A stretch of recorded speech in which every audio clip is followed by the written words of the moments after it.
One of the things that we really focus on, larger nonprofits have all the big teams in the world to kind of get into being able to do that. So we make sure we have a technology piece that allows kind of small nonprofits to do that. And I love your expression, by the way, passion meets action. But too often we're not telling enough of the passion in storytelling. And that's completely understandable. But there's definitely a better way that results in more repeat and long-term giving. Hi, friends. Ever wondered how you could turn your big ideas into results? I'm Maria Rio, your go-to guide for helping small nonprofits have real-world impacts. Together, let's reimagine a better sector, tackle systemic issues, and yes, raise some serious cash. Welcome back to The Small Nonprofit, the podcast where your passion meets action.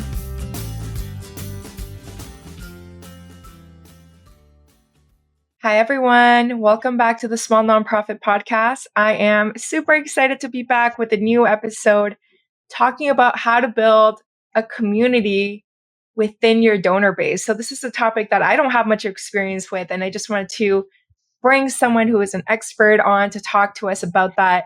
So I want to introduce you to Owen. Hi, Owen. Hey, Maria. How are you? And hello to everybody who's listening. I am great. Finally enjoying the sun. I'm sure that you're appreciating it as well. Oh, it seems like it's been a long winter. I think we're all looking forward to a little bit of more spring and summer at this point. Me too. Owen, for all of our listeners, can you tell us a little bit about yourself, how you got into your current role, what it is that you do, and also how you got involved in nonprofit? Yeah, so my name is Owen O'Doherty. As you can probably tell from my accent, I hail from a land far, far away. I'm from Ireland originally. I'm the CEO of DonorSee, DonorSee.com. And we have another product as well called Rise by DonorSee, and I'll get into that a little bit.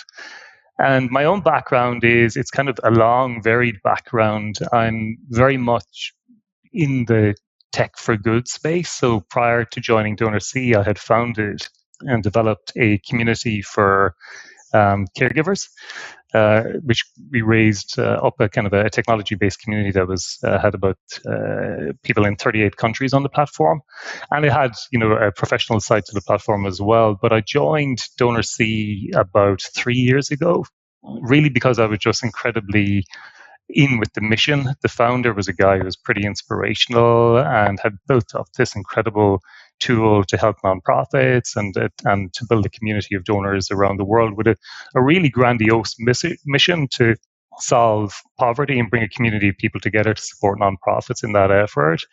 And I was all about what DonorSee was about. So I came on with a very kind of long product background. My own really expertise is in product development, community building, community through product.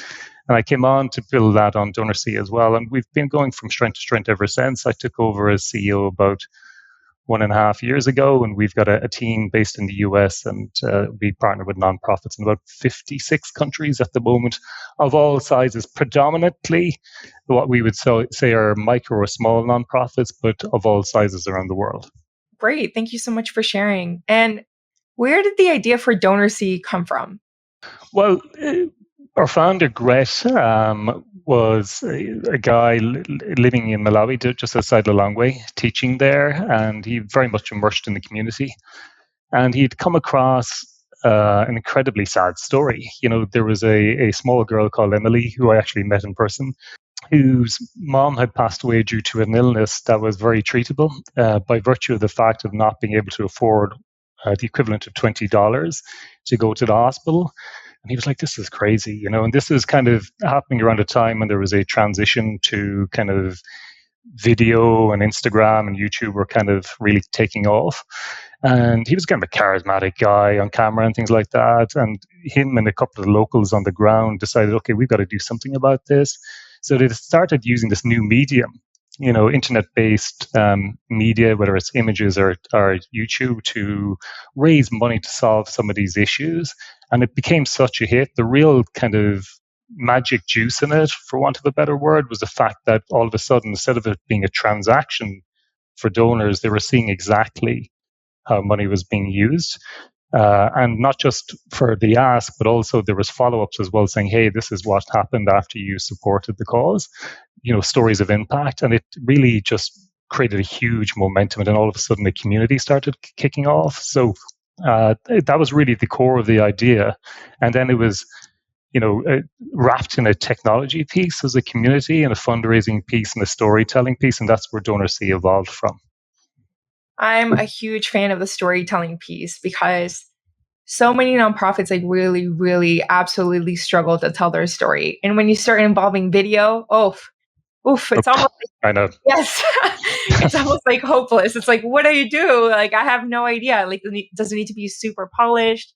Does it need to be just me walking around? Like, how do I tell my story in a way that is engaging, where people do want to watch? And how do I make sure that it is centering the dignity and autonomy of the service user? So something I really like about what you do is letting the service user tell their own story, however they would like to share it. And, sharing the parts that they want to share. So it's less intrusive, it feels like. And it also does share that impact in a way that is going to be received by the donor through video, which is something that a lot of nonprofits don't capitalize on as much as they should. 100%. And the way we approach that is, we kind of enable it at scale within our platform, but in an easy sort of a way. But rather than it being something that should be a big lift, actually authenticity is key. So it really doesn't have to be this polished kind of slick affair with high production values. Actually, it can be just something that's very, very grainy, authentic, just tells the story, and tells the story in the good and the bad. I think there is a perception out there that we must always convey the good in the story. Hey, this is wonderful, this is the great work that you did. But actually, we found that if you bring people along for the journey, that, whether it's good or bad, say you're raising money to build a well or to develop an institution, if something goes wrong, things don't turn up on time, actually those little snippets are really interesting, and they actually tie somebody to your journey and to the project in a much closer way, a way that kind of allows and makes them come back and back. And we found in our platform that by virtue of doing that, the retention and the re-giving is about 3x the normal charitable giving. But also, all of a sudden, they become really just like storytellers for you. They're going out into the world and being evangelists for your cause, and that's really, really powerful as well. So it's an incredibly powerful piece. The one thing I always say is, givers, people who are involved in nonprofits, they're natural givers, right? They're empathetic, they want to give to the world, but they always then, by virtue of that, find it hard to ask. And it's a totally human emotion. It's always hard for any of us to ask. So what we found is, okay, you don't have to ask all the time. Just tell some of those stories, just develop a community. And we've kind of created a technology piece that allows that community to be built within the platform under a nonprofit's branding. But if you just, do some community updates, do some follow-up, some updates on some of the work that you're doing, all of a sudden you're getting likes. It's almost like a social media all for yourself, but you're getting likes and you're getting people coming in to support you over and over again. I like how in the stories, like you talk about integrating the good and the bad, because, we've seen in the past a lot of international organizations only focusing on the bad to kind of like guilt the donor into giving. And that's it, right? And then we also now are seeing a lot of charities really only focus on the good. Like, we did it. We fed this many people. We housed this many people, without talking about the challenges that the organization or those people are facing. So I think it adds a more humanizing element to focus on both, and also really lets someone understand what that is actually like. So it's not just like, oh, it was so easy. We did it just with your donation.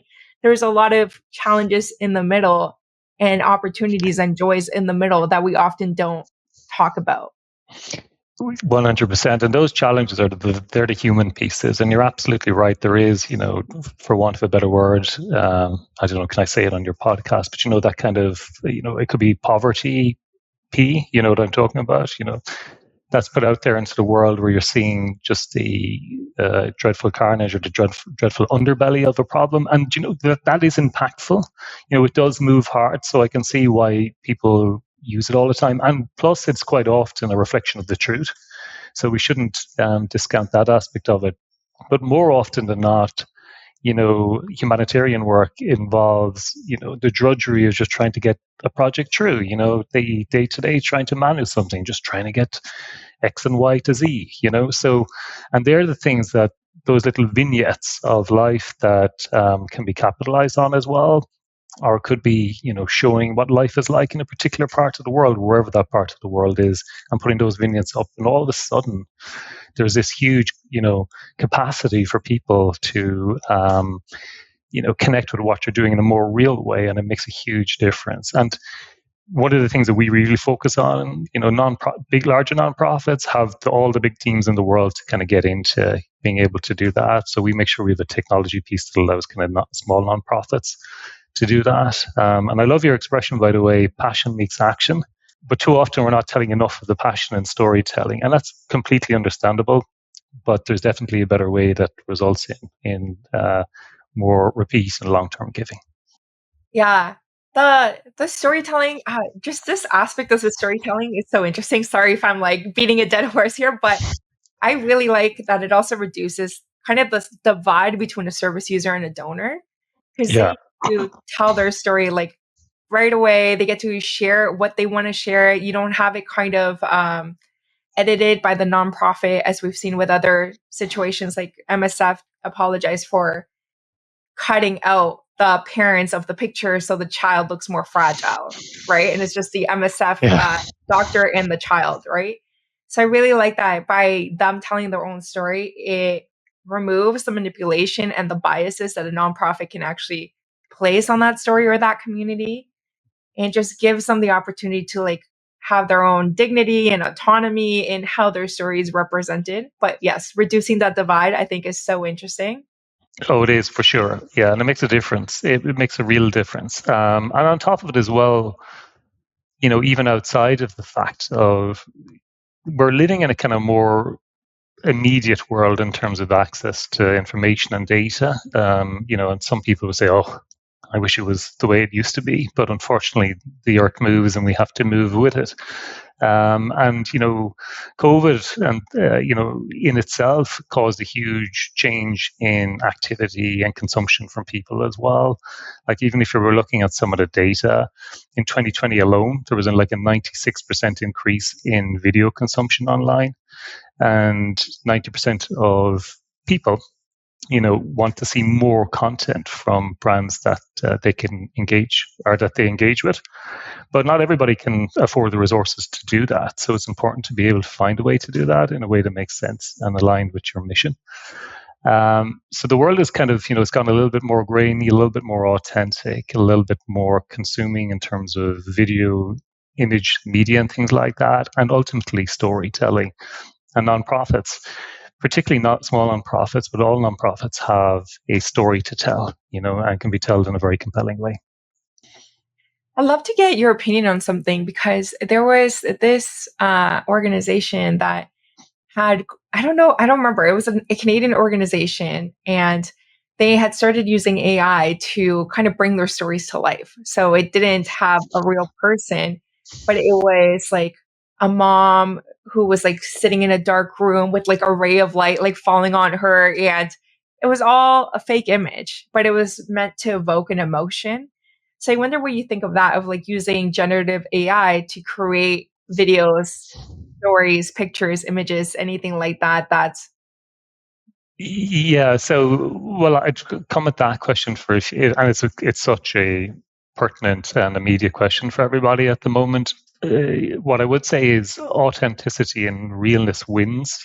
So we're actually launching an AI learning language model integration ourselves in the next 2 or 3 weeks, but not on the video side of it, or not on the image side of it, because if you're trying to create something that's not real, it's a fabrication of what is a true story, and that's not something that's a true reflection of the underlying need or ask, even though it might be represented in a very kind of obscure way. But equally, people are not going to connect to that, in a way that you want, and it doesn't reflect well, I think, on anyone's brand or mission to be putting out kind of, all inauthentic images or inauthentic stuff. And I can see the appeal of it. It's quick. We can all go on to ChatGPT and get it to generate an image that kind of looks semi-real, but has kind of a sheen around the edges that doesn't really convey. So grainy, low production values wins every day over that stuff. But what I would say is there's a huge place for AI generally. Like the kind of three places that we're really focusing in at the moment is it's about freeing up more time for people who work in small nonprofits. So, for example, we're big on the donor experience. We have this thing called the 10x donor experience, the 10-star donor experience. But and part of that is people from nonprofits thanking donors through the platform or putting in descriptions around projects that they're putting in, and that sometimes can take a little bit of time. And what AI, certainly in its current state of evolution, is really good is really helping with some of that stuff, where it takes the blank page away from the person who's working at the nonprofit. They can click a button.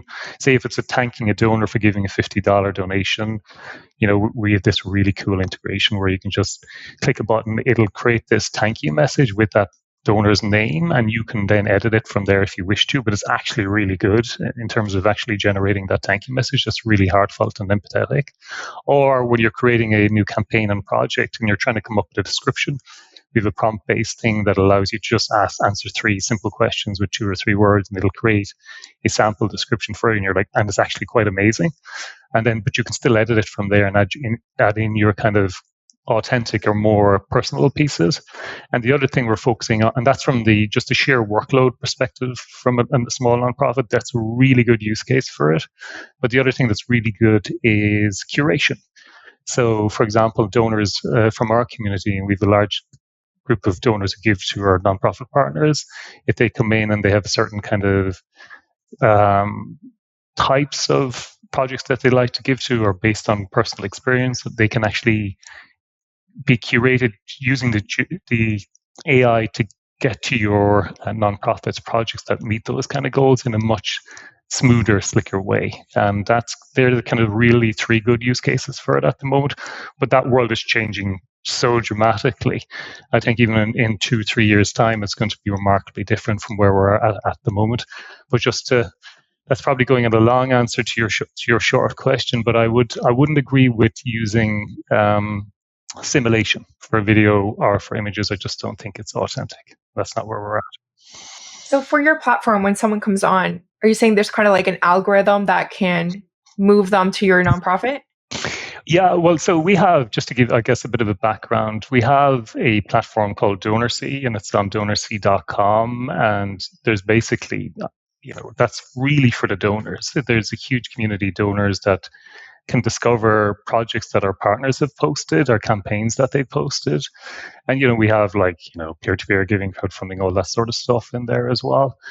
But we have a staff picks page that's kind of personalized to each individual donor that comes on, and then they can see projects by, going down through a feed that they might want to give to.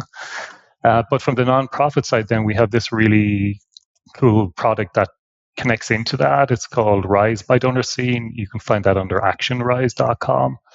And that allows you then to use what is effectively a branded version of the platform with a portal into that display to the donor community.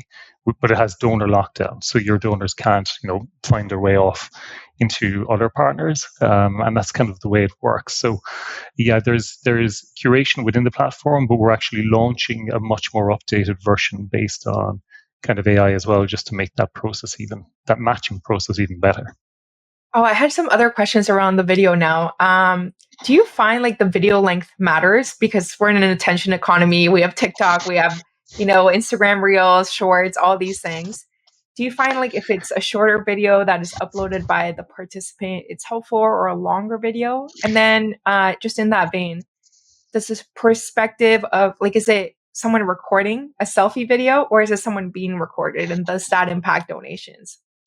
So just to answer the first question, generally the shorter, if it's an ask for a particular campaign, so we have project pages where you can post a video or images, but you can post a video.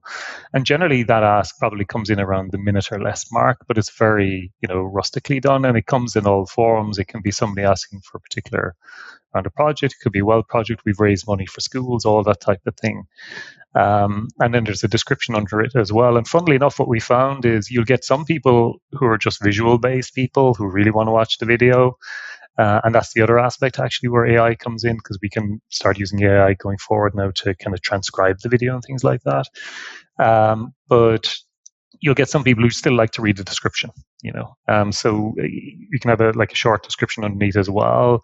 But the really kind of sweet thing about that then is they see the activity on the page. They can see any follow-ups or comments.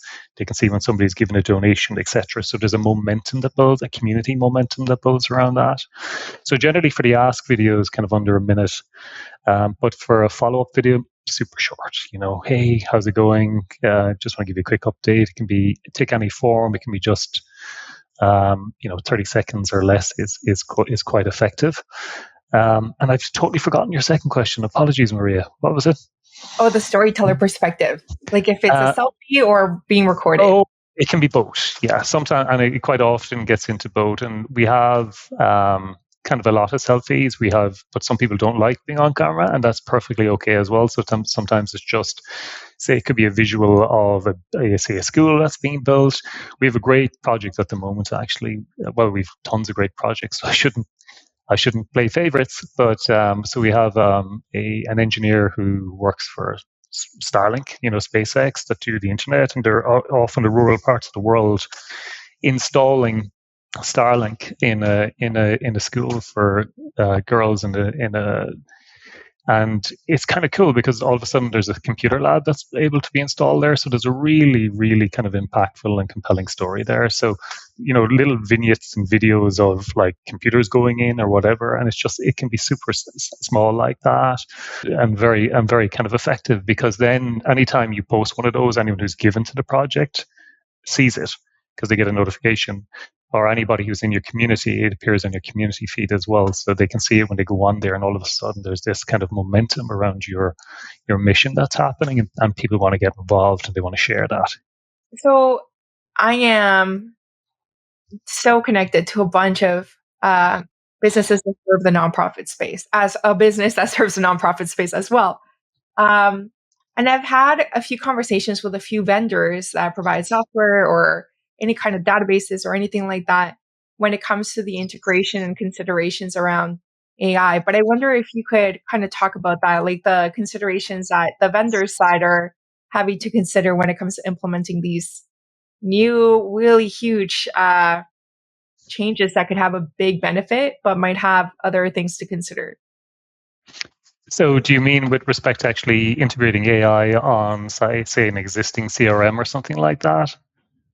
Yeah, well, I guess it needs to be, considered true in terms of what is the use case that you're actually using it for. That's the first thing. And a lot of these AI providers provide what's called an API integration, which allows you to kind of integrate some of that capacity into your platform. But what you need to be careful on then is, okay, well, what's the data privacy around that? Are you sharing data off platform, etc.? And if that is the case, you want to be careful about that, I would say. That was one of the things that was kind of one of the warning aspects of using, say, ChatGPT. You were getting a lot of people asking questions that were sharing personal data with those, our data from a company or from an organization early on, and you're feeding a model, that exists out in the internet. So you have to be careful about that.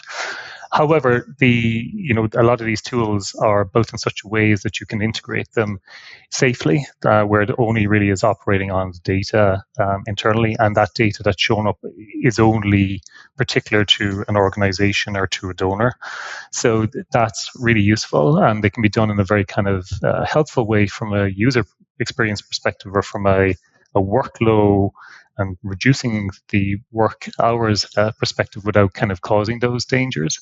But, like anything else, it's always good to be aware of just the ins and outs of that. It's always good to be aware of what data you're working with, what is the data privacy implications for that, and making sure that you're covering off all of those aspects as well when you're integrating a piece.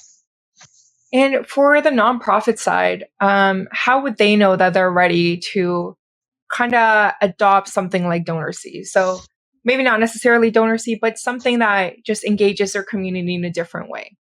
Well, listen, I think you can always try it without any real downside to it. So, like one of the kind of things that we pride ourselves on is, a lot of there's, I think I might have mentioned this earlier on, but a lot of the larger nonprofits have quite massively bells and whistles like software pieces with CRMs that do everything, and they have a lot of kind of data analytics capacity.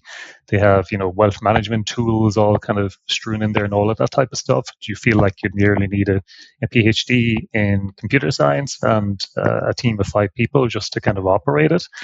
So what we pride ourselves on is actually simplicity. So we have a very easy to use platform. It's easy to get the data that you need, and from a nonprofit's perspective, it's easy to post campaigns and engage with donors. So there's really no downside to that, and there's no harm to trying it. And we have a team as well in place that kind of so it just doesn't come with a tool, but we have a team in place that will coach you as well on how best to use video, or how best to start kind of using mobile phones, or how best to just engage with a donor.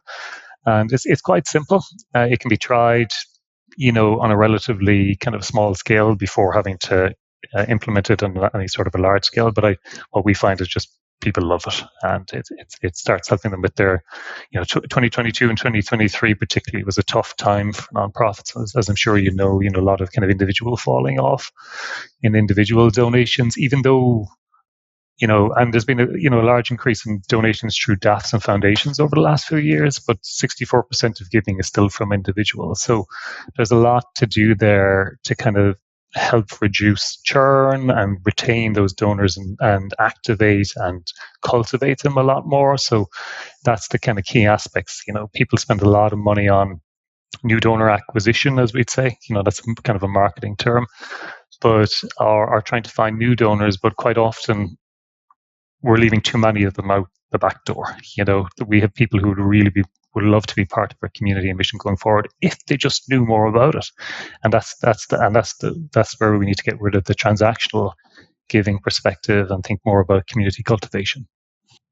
Owen, I love all of this. Are there any final thoughts that you want to leave our audience with? So whether that's storytelling, stewardship, AI, platforms, anything that you'd like to share? Just final thoughts, really. And I think I mentioned it was a tough year in 2023, but we're seeing a lot higher donor activity this year. And also, when it comes to kind of utilizing these tools, there are kind of tools like DonorSee that enable you to kind of do that at scale without having to have a massive lift, particularly for a small nonprofit perspective. I wouldn't fear AI. I wouldn't rely too much on it, in the sense that I wouldn't use simulation and things like that.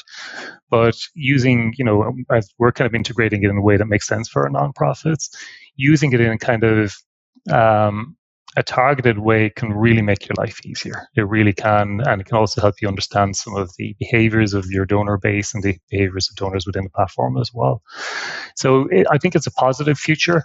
Of course, that comes with it, more competition, more smarter targeting and competition, I guess, for what is a relatively static number of empathetic, heart givers out there in the world.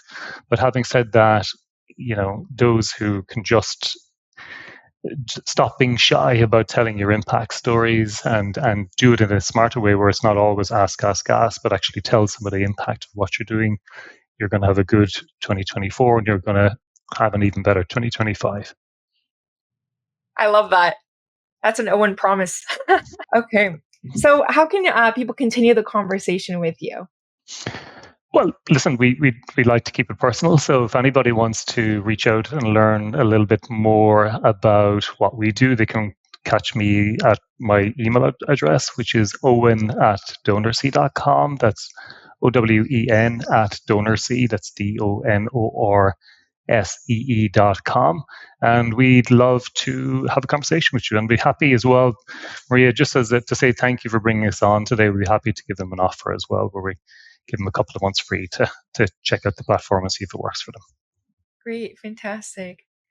Well, thank you so much for sharing your expertise with me and our audience today. This has been a really interesting conversation, and I think it leaves us with a lot to think about the role of storytelling and nonprofits and the platforms that we use and how we partner and work with them. So thank you again, Owen, for being a guest today. Thanks so much, Maria, and everybody have a great day. And as always, if you want to see our lovely faces, you could check out the full recording on YouTube, where you can see all of our hand motions, all that fun stuff. And if you want to learn more about what DonorSee or Owen does, I'll have that linked in the description down below. And that's it for today. Until next time, bye for now. Thank you for listening to another episode of The Small Nonprofit. If you want to continue the conversation, feel free to connect with our guests directly or find me on LinkedIn. Let's keep moving money to mission and prioritizing our well-being. Bye for now.